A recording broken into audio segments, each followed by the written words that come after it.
وعلى آله وأصحابه ومن والاه.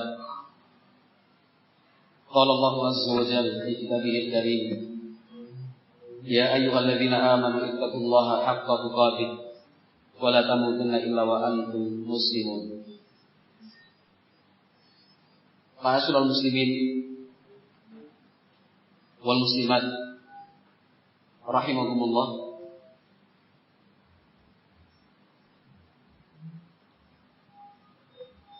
Dalam sambutan yang disebutkan oleh Bapak Wakil Bupati Malinau tadi, beliau sempat memberikan statement bahwa komunis merupakan bahaya laten yang tidak pernah mati.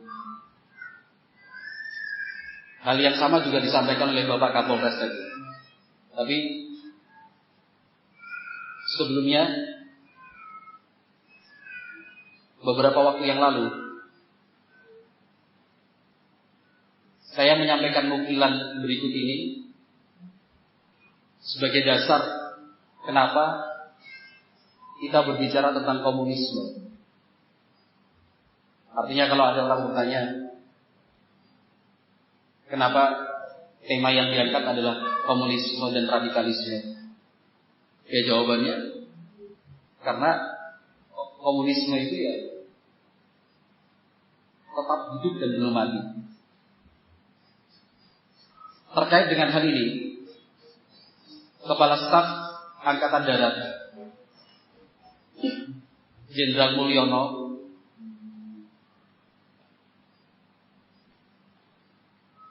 pada tanggal 30 September tahun yang lalu, ini setahun yang lalu, Bapak Kasat mengatakan komunis akan bermetamorfosa menjadi bentuk baru. Gerakannya makin sulit dikenali dan menyusup ke berbagai lini tanpa disadari. Sebagai seorang pejabat tinggi, seorang jenderal dengan posisi yang sangat strategis, yaitu Kepala Staf Angkatan Darat, tentunya apa yang beliau sampaikan ini bukan sekedar perkiraan. Tentunya yang beliau sampaikan ini adalah sebuah kenyataan, fakta, bahwa komunis itu akan terus mencari bentuk baru supaya tidak dikenali. Sekarang ini mereka tidak akan terang-terangan menggunakan nama PKI.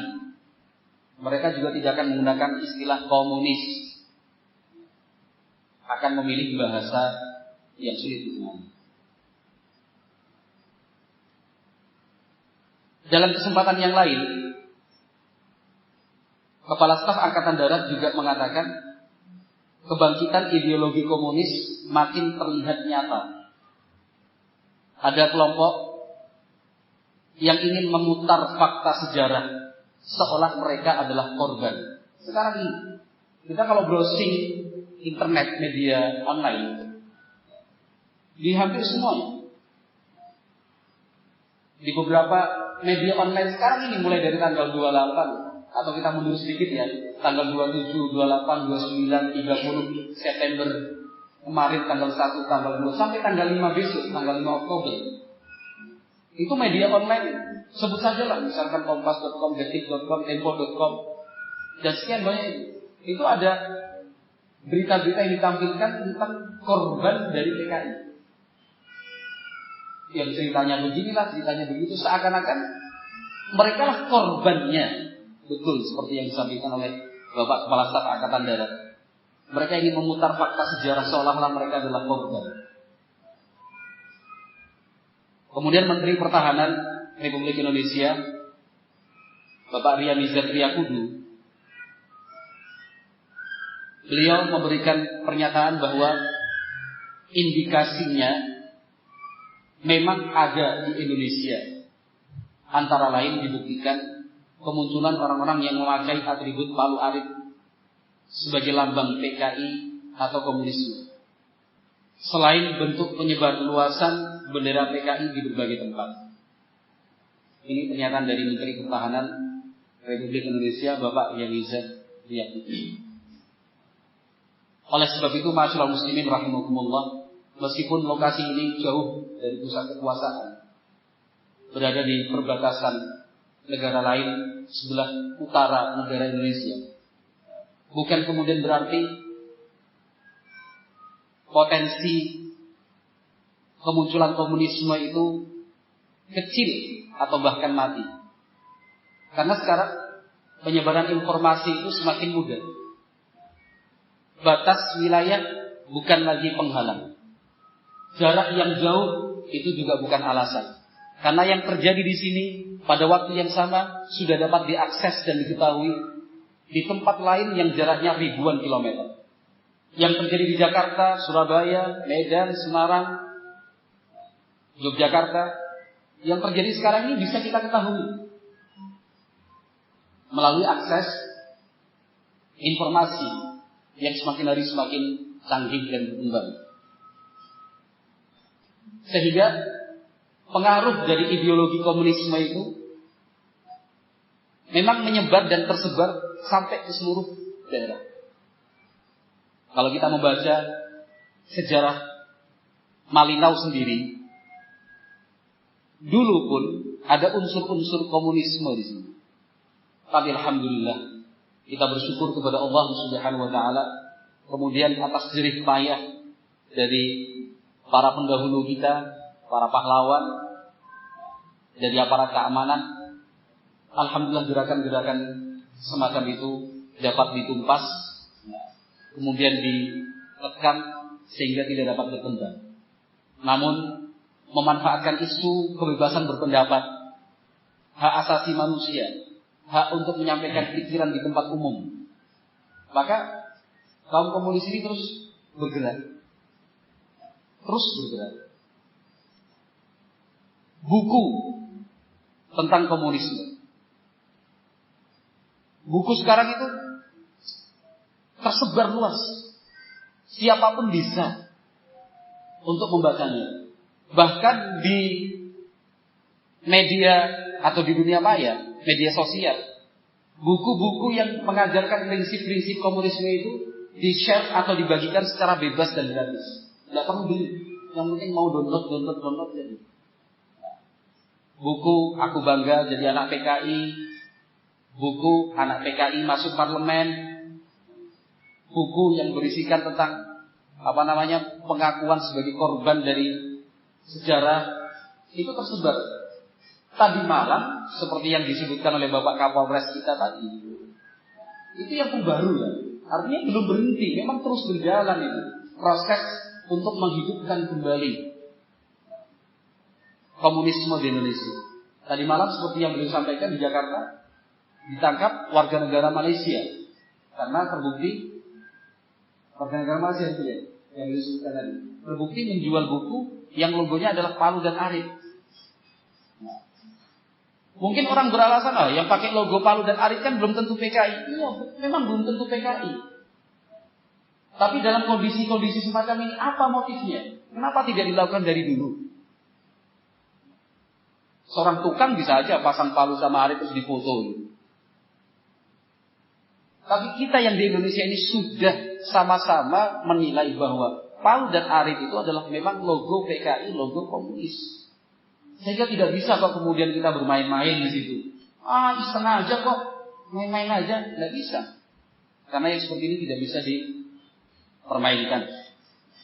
Kemudian Kongres PKI sudah sampai yang lebih dari yang 10. Bahkan sudah dipilih ketuanya, dipilih sekretarisnya. Kemudian isi dari kongres tersebut, kaos diproduksi secara besar-besaran. Bahkan mereka sudah punya struktur. Kemudian sekian ratus tahanan politik yang terlibat PKI diberikan remisi, film-film dokumenter yang membuat bukan orang Indonesia bahkan. Ada beberapa film tentang dokumenter PKI itu yang membuat orang asing. Ada satu film itu, saya lupa judulnya, Jagal kalau tidak keliru. Kalau diterjemahkan Indonesia pakai bahasa Inggris, itu yang membuat filmnya justru orang Australia.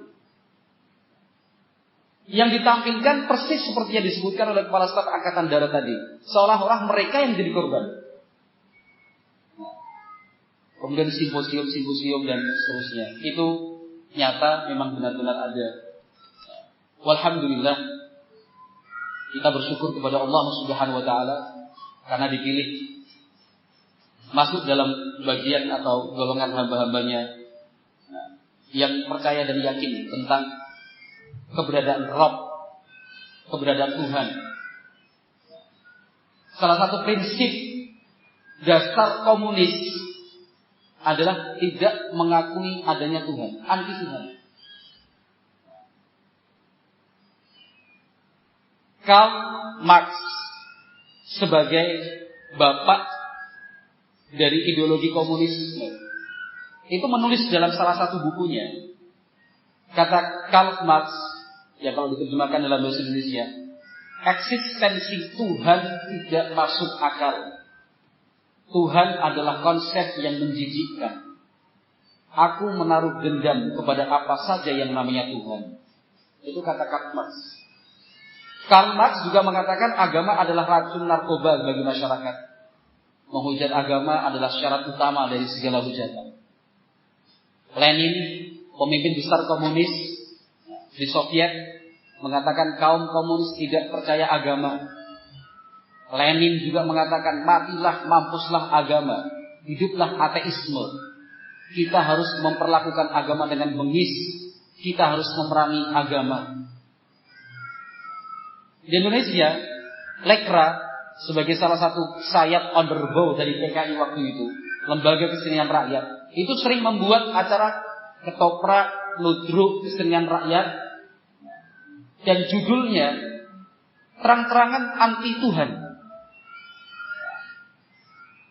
Di beberapa pentas kesenian mereka zaman dulu, salah satunya judulnya Lakon Patine Gusti Allah.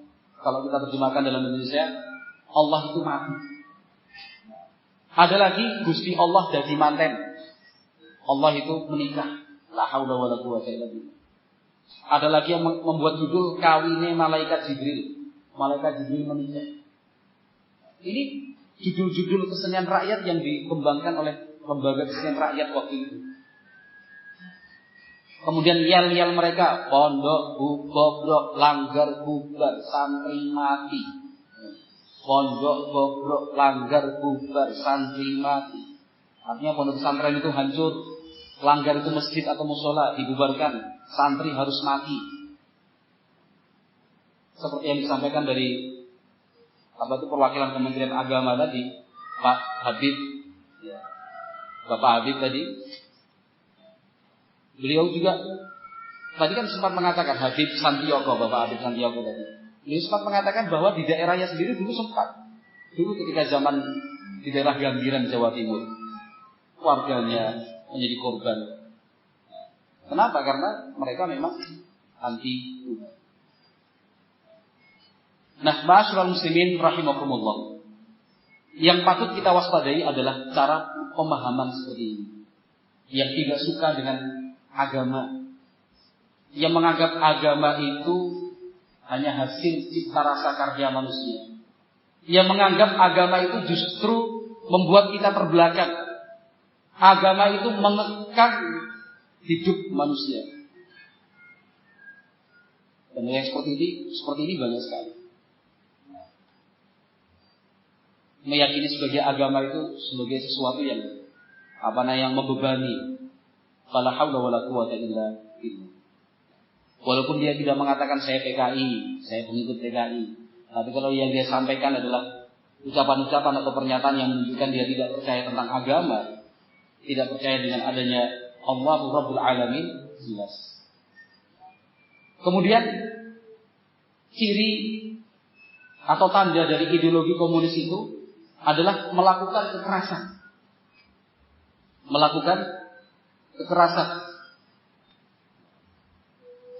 Di dalam buku yang ditulis oleh Karl Marx dan Friedrich Engels, namanya Manifest der Kommunisten, di dalam buku itu ditulis bahwa tentang ideologi komunis sebagai ideologi yang mengajarkan untuk merebut kekuasaan dengan kekerasan, menggulingkan seluruh kekuatan sosial yang ada. Yang namanya PKI atau komunis itu pasti identik dengan kekerasan, pembunuhan dan seterusnya.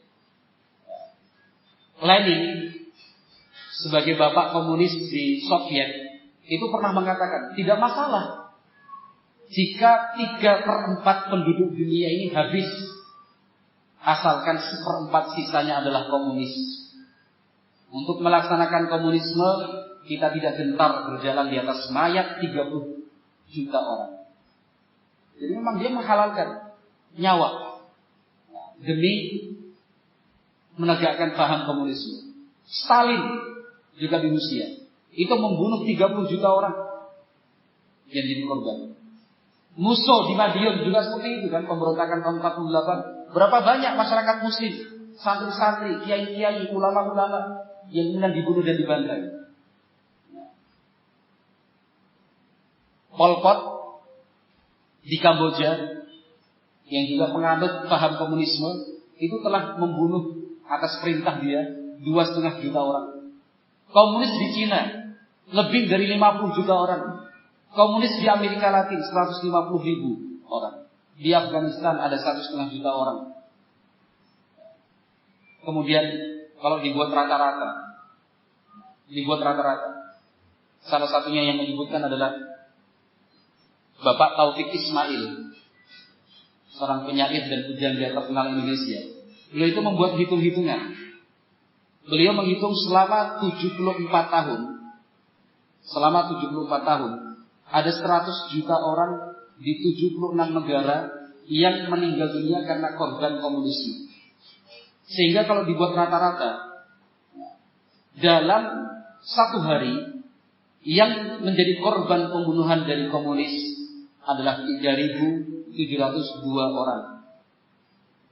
Per hari 154 orang selama 74 tahun ini. 154 orang mati. Per menitnya 2,5 orang.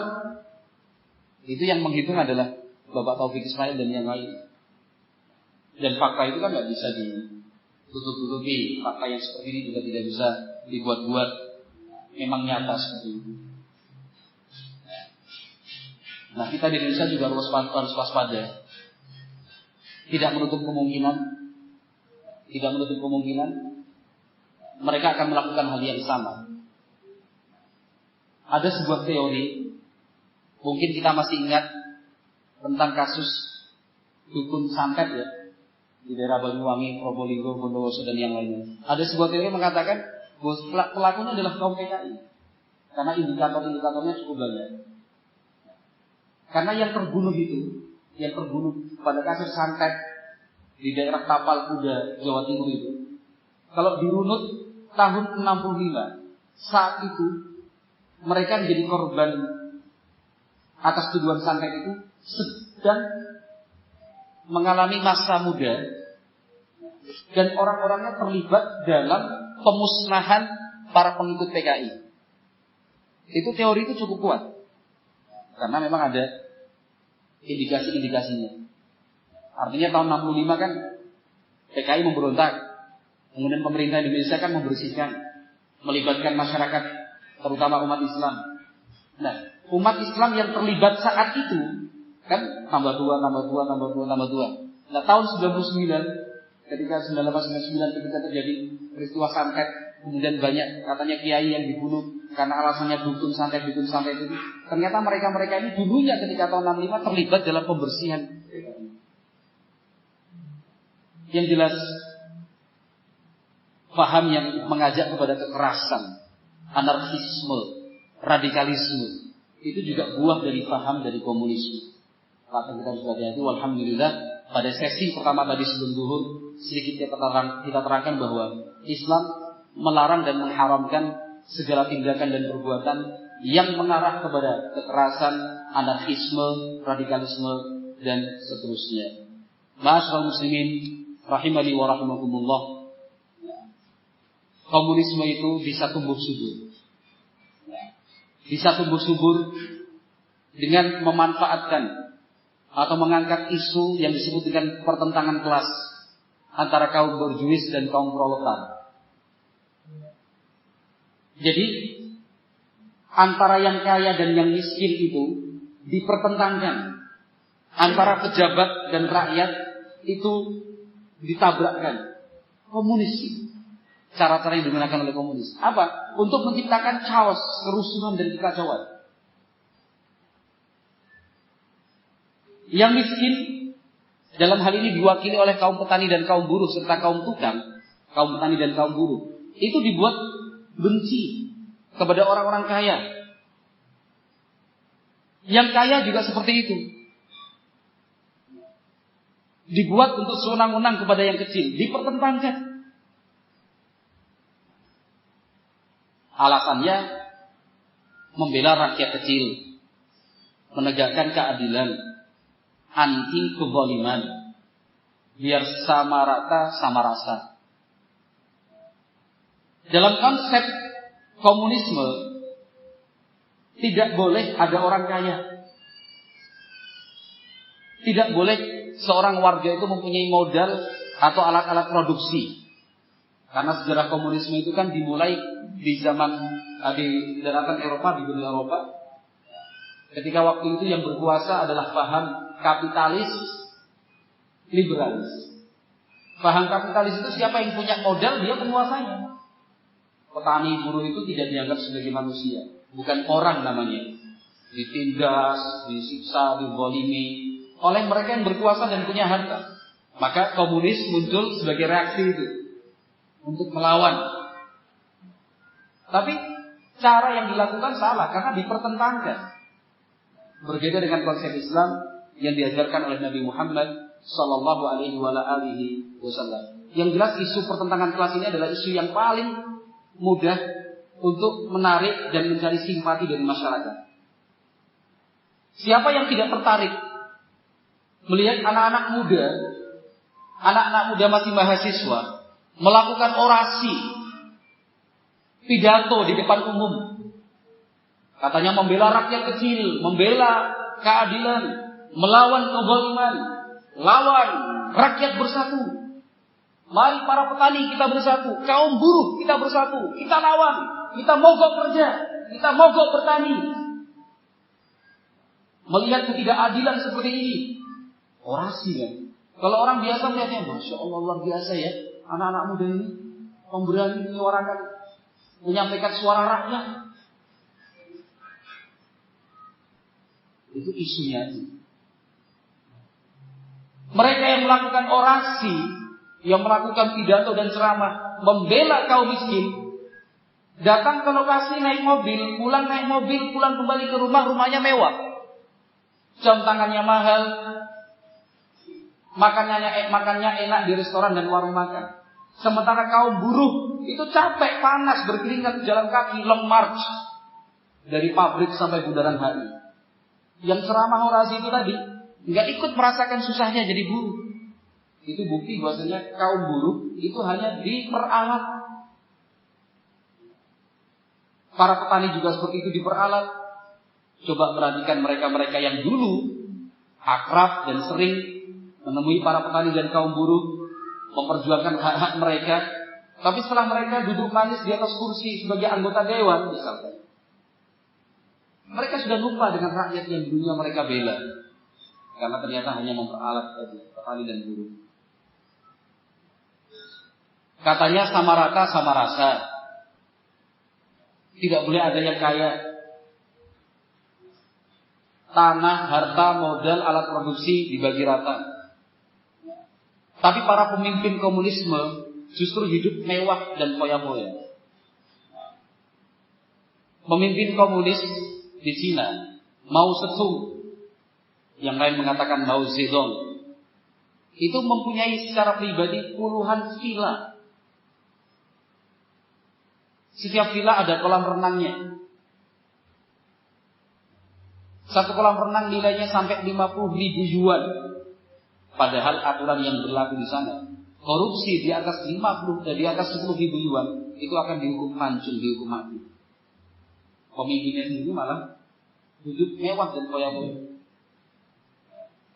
Joseph Broz Tito, presiden Yugoslavia, yang dulu juga menganut komunisme, punya kapal pribadi mewah, kapal pesiar yang panjangnya 117 meter.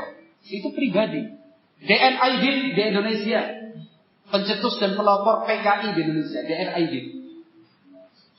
Yang dia perjuangkan rakyat kecil, tapi ternyata di rumahnya punya koleksi alat-alat elektronik yang mahal, yang waktu itu sulit untuk dimiliki kecuali orang-orang kaya saja. Dia punya koleksinya itu. Maka ternyata isu pertentangan kelas itu hanya hanya isu yang dibuat-buat untuk memperalat kaum miskin, kaum pendiri Gerwani, pendiri Gerakan Wanita Indonesia, undergo sayap perjuangannya kaum PKI untuk kaum wanita. Salah seorang pendiri Gerwani ketika ditugaskan oleh pemerintah waktu itu untuk berkunjung ke Polandia, Ceko dan yang lainnya, negara-negara Eropa Timur, negara-negara penganut paham komunisme zaman dulu, itu pulang ke Indonesia langsung menyatakan diri keluar dari Gerwani. Kenapa? Karena beliau sang pendiri Gerwani ini menyaksikan secara langsung bahwa ternyata masyarakat kecil, warga di negara-negara yang menganut paham komunisme justru hidup dalam keadaan susah dan tertindas, terkurung, terpenjara, segala sesuatu tidak bebas. Contoh yang paling dekat sekarang ya Korea Utara. Korea Utara itu kan negara yang terisolasi. Hanya ada satu partai di sana, partai komunis. Gak ada partai kedua, karena komunis tidak mengenal partai oposisi. Adanya cuma satu, partai komunis, untuk mengatur segala-galanya. Hidup susah, menderita sengsara. Semua serba dibatasi. Tapi pemimpin-pemimpinnya hidup mewah. Lihat Presiden Korea Utara, Perdana Menterinya, pejabat-pejabatnya mewah, padahal rakyatnya tertindas. Itu contoh kegagalan paham komunisme. Maka dunia sempat gempar ketika Soviet bubar, kemudian berganti menjadi Rusia, lalu mengumumkan secara terus terang bahwa Rusia sudah tidak lagi menganut paham komunis, karena mereka sendiri sudah menyatakan gagal. Ma'asyiral muslimin rahimakumullah, alhamdulillah, setelah kita mempelajari Islam, maka kita yakin dan bertambah yakin bahwa Islam itu adalah konsep yang paling sempurna. Konsep yang paling sempurna untuk menyelesaikan semua masalah dan problematika kehidupan. Pada contoh kasus komunisme dan kapitalis yang kaya sewenang-wenang menginjak dan menindas kaum miskin, kaum yang lemah, ini masalah. Di sisi yang lain kaum buruh, kaum tani, kaum kecil, kaum lemah, mereka melakukan perlawanan tapi dengan kekerasan dan pembunuhan, ini juga masalah. Tidak bisa dipertentangkan. Maka Islam yang diajarkan oleh Nabi Muhammad SAW itu konsep yang sempurna sekali. Kepada orang-orang kaya yang punya harta, Islam memerintahkan mereka untuk menunaikan zakat, infak, sedekah, hadiah. Itu didorong, betul didorong. Bahkan Nabi Muhammad SAW memberikan contoh. Nabi Muhammad memberikan apa yang beliau punya untuk sahabat-sahabatnya. Nabi Muhammad yang pertama kali terdepan untuk memberikan contoh dalam sedekah, infak dan memberikan hadiah. Itu Nabi Muhammad SAW. Nabi Muhammad mengancam orang-orang kaya yang punya harta tetapi tidak memperhatikan kaum miskin. Nabi Muhammad juga mengancam para pemimpin, penguasa dan pejabat yang tidak amanah di dalam jabatannya. Itu kan dengan neraka. Itu kan konsep Islam, menyadarkan mereka kaum kaya dan para pejabat untuk menunaikan tugas dan kewajibannya dengan baik.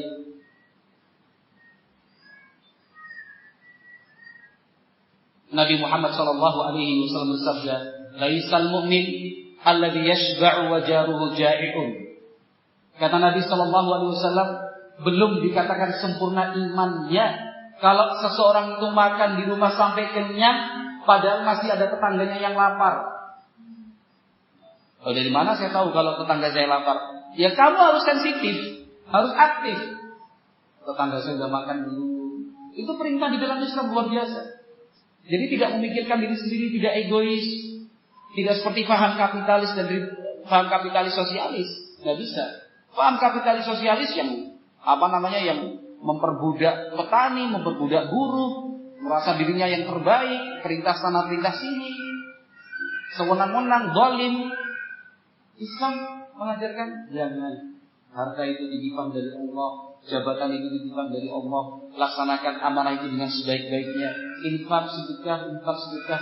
Sahabat-sahabatnya yang kaya raya, yaitu sahabat-sahabat Nabi, juga mereka memberikan contoh serta teladan untuk kita dalam berinfak sedekah, memberikan hadiah itu seperti apa. Luar biasa mereka. Radhiyallahu ta'ala anhum ajma'in. Itu untuk orang-orang yang kaya. Kepada orang-orang miskin dan kaum fakir, Nabi Muhammad SAW menanamkan untuk mereka sabar dengan kondisi seperti itu. Nabi Muhammad SAW mengajarkan, "Unzuru ila man huwa asfala minkum, wa la tanzuru ila man huwa fawqakum, fa innahu ajdaru an la tazdaru ni'matallahi 'alaikum." Itu konsep yang diajarkan Islam kepada kita yang miskin dan fakir.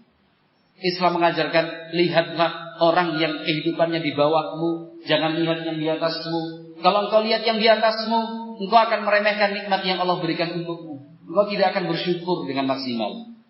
Jadi kaum fakir, kaum miskin, kaum buruh, kaum tani diminta untuk melihat mereka yang kehidupannya di bawah, supaya lebih bisa bersyukur. Nabi Muhammad bukan hanya mengajarkan, bukan hanya menanamkan. Nabi Muhammad sendiri menjalani. Tahukah kita, ma'asyiral muslimin rahimakumullah, bahwa Nabi Muhammad SAW kehidupan beliau itu sangat sederhana sekali. Rumah beliau sempit, perangkat, perabot dan perkakas rumah beliau sederhana sekali. Bahkan pernah selama 2 bulan berturut-turut dapur beliau tidak mengepul asapnya, karena tidak ada bahan makanan yang bisa dimasak. Bagaimana beliau hidup? Menggunakan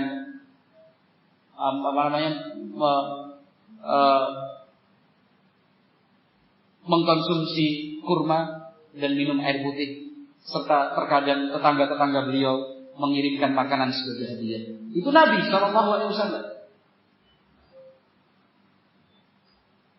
yang tidurnya di atas tikar kasar sampai membekas itu. Liuk-liuk dan lekuknya tikar kasar. Itu Nabi Muhammad, orang yang paling kita cintai dan paling kita muliakan kehidupannya seperti itu. Nabi Muhammad menghibur orang-orang fakir dan orang-orang miskin untuk sabar. Nabi Muhammad mengatakan, yadkhulul fuqara'ul jannah. Orang-orang fakir itu akan masuk surga 500 tahun sebelum orang kaya masuk surga. Jadi dihibur orang-orang miskin, orang fakir itu dihibur, ditenangkan, ditentramkan hatinya. Orang yang fakir, orang yang miskin akan lebih cepat masuk surga karena perhitungan amalnya lebih cepat. Harta yang dia punya sedikit, bahkan gak punya harta. Harta apa yang akan dinilai dan diperhitungkan nanti di hari kiamat? Beda dengan orang kaya yang hartanya banyak sekali. Semua akan ditanya dari mana asalnya dan digunakan untuk apa harta yang engkau punya. Orang miskin, sahabat-sahabatnya itu diminta sabar.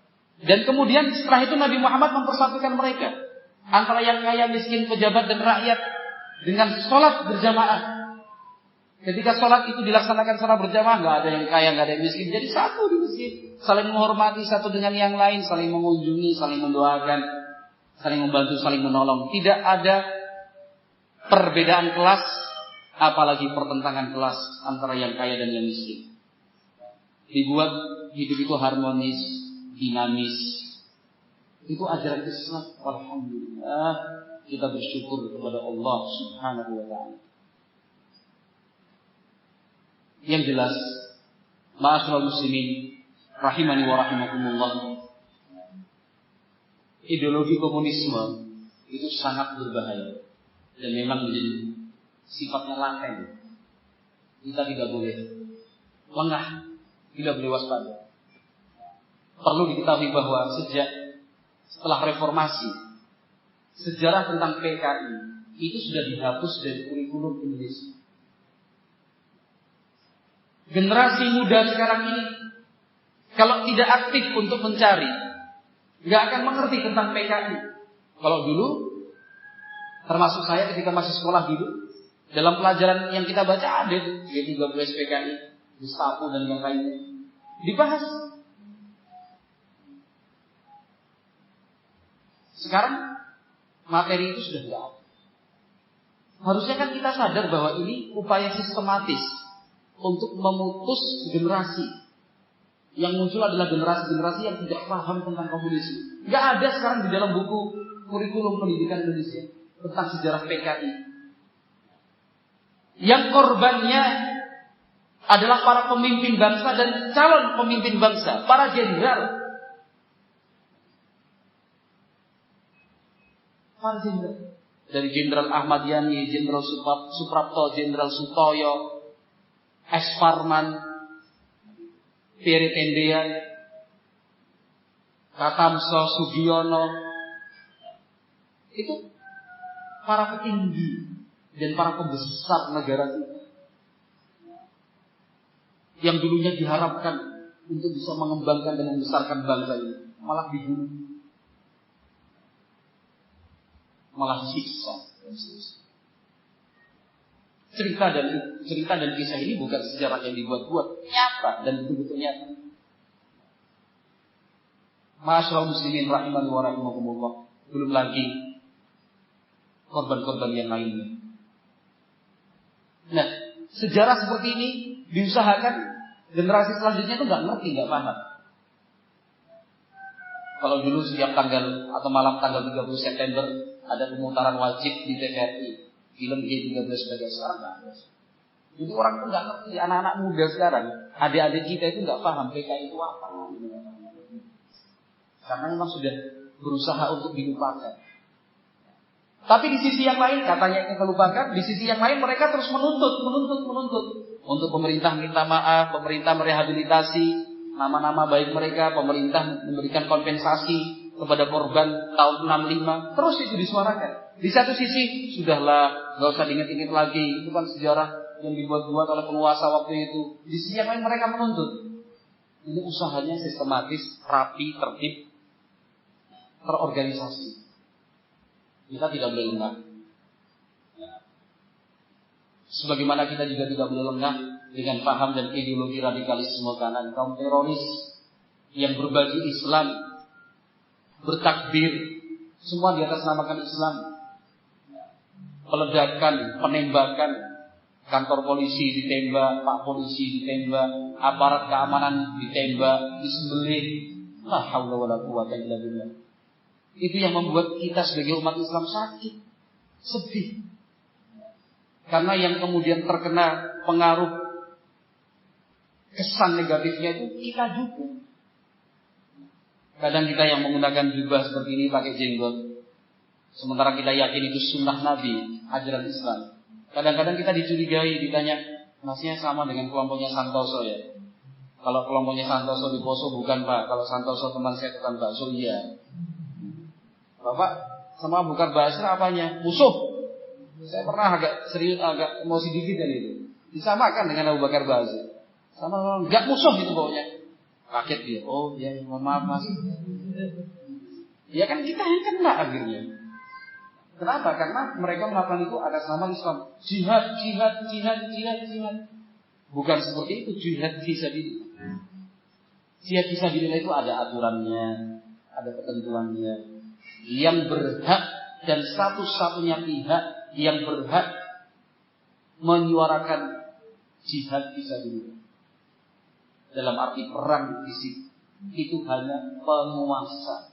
Itu bukan milik kelompok dan perorangan. Jadi kalau bapak-bapak mendengar ada kelompok jihad mengatasnamakan jihad fisabilillah, berperang di jalan Allah, tapi kok tidak atas di bawah bendera penguasa pemerintah, itu berarti bukan jihad yang syar'i. Sekarang kelompok-kelompok jihad banyak sekali, apalagi di Suriah dan Irak. 30 lebih kelompok jihad di sana. Satu sama lain saling perang, saling bunuh. Sama-sama katanya kelompok jihad. Nah, paham-paham seperti ini perlu kita waspadai. Termasuk hal-hal yang bisa mengganggu keamanan dan ketertiban masyarakat, seperti narkoba, minuman keras, judi, pergaulan bebas, penipuan dan seterusnya. Tidak ada jalan lain untuk mengobati penyakit-penyakit tadi kecuali dengan ajarkan, ayo kita kembali mempelajari Islam yang dibangun di atas Al-Quran, yaitu firman-firman Allah SWT, yang dibangun di atas sunnah Nabi Muhammad SAW, dengan pemahaman as-salafus saleh. Kita yakin ketika konsep Islam itu kita pelajari dengan baik, kita yakini dan kita laksanakan, ketentraman, kedamaian itu bisa terwujud. Alhamdulillah kita hidup di negara Islam. Kita hidup di negara Muslim. Indonesia adalah negara Islam. Sehingga tidak ada alasan untuk memperjuangkan mendirikan negara Islam. Dan sudah Islam kok. Sebagian kelompok yang mengatasnamakan umat Islam walaupun kecil, mereka kan menganggap negeri ini negeri kafir. Sehingga perlu memperjuangkan untuk menegakkan daulah atau khilafah Islamiyah atau pemerintahan yang muslim. Alhamdulillah negeri kita, negeri Indonesia ini negeri Islam. Kalau kita membaca definisi dan keterangan dari para ulama tentang negeri Islam, maka negeri Islam itu didefinisikan adalah sebuah negeri yang simbol-simbol Islam, syiar-syiar Islam nampak jelas ditunjukkan dan diperlihatkan. Salat wajib, salat berjamaah, salat Idul Fitri, salat Idul Adha diaturkan oleh pemerintah, diberi kemerdekaan, diberi kebebasan untuk melaksanakan. Tentang ibadah haji, puasa, zakat, warisan, pernikahan, perceraian, itu semua alhamdulillah masuk dalam undang-undang. Walaupun mungkin ada kurang, ada cacat dan ada celahnya, tapi itu bukan kemudian dijadikan alasan untuk menganggap bahwa negara kita adalah negara yang kafir. Alhamdulillah negeri kita, negeri Indonesia adalah negeri Muslim, negeri Islam. Alhamdulillah. Tidak usah berpikir untuk mendirikan negeri Islam, sudah Islam. Tinggal kita mengisi hari-hari kita dengan mempelajari Islam. Kita ramaikan masjid-masjid dengan mempelajari Islam, membaca Al-Quran. Kita terapkan Islam itu pada diri kita sendiri terlebih dahulu. Kemudian kita tingkatkan, diterapkan di tingkat keluarga dan seterusnya. Alhamdulillah. Itu patut disyukuri. Alhamdulillah.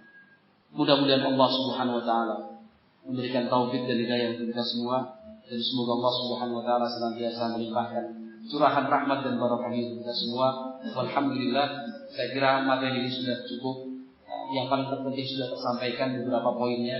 Yang jelas kita harus waspada dan sadar bahwa komunisme dan radikalisme, radikal kanan maupun radikal kiri, betul-betul hidup, tidak mati.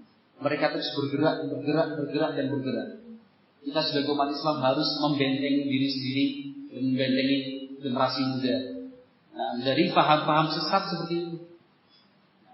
Jadi paham-paham sesat seperti itu harus dibentengi dengan sungguh-sungguh mempelajari Islam, memperdalam pemahaman kita tentang Islam, kemudian meningkatkan sinergisitas kerjasama antara TNI, Polri, pemerintah dan masyarakat muslim, dikuatkan silaturahimnya, ditingkatkan, satu sama lain saling mendoakan.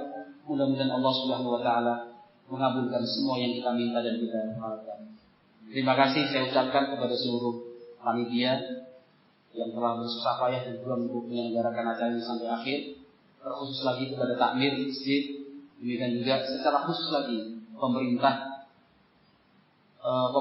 daerah, pemerintah Kabupaten Malinau, mulai dari jajaran bupati, Pak Bupati dan seterusnya, demikian juga Bapak Kapolres, staf dan seluruh jajarannya, kepada pihak militer, dari Kodim, Koramil dan seterusnya, demikian juga rekan-rekan dan saudara-saudara saya dari Batalion Infanteri 614 yang kali ini dipimpin langsung oleh Bapak Kepala Komandan Kompi dan ID Bapak Muslim.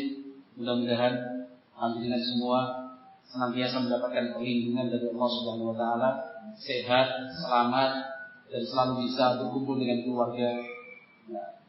Mudah-mudahan Allah catat semua perjuangan panjenengan, bapak-bapak semua, sebagai amal kebaikan dan amal yang soleh. Wallahu a'lam bishawab. Mungkin cukup ini yang bisa saya sampaikan. Kurang lebihnya mohon maaf atas tutur kata yang tidak berkenan atau tidak sopan.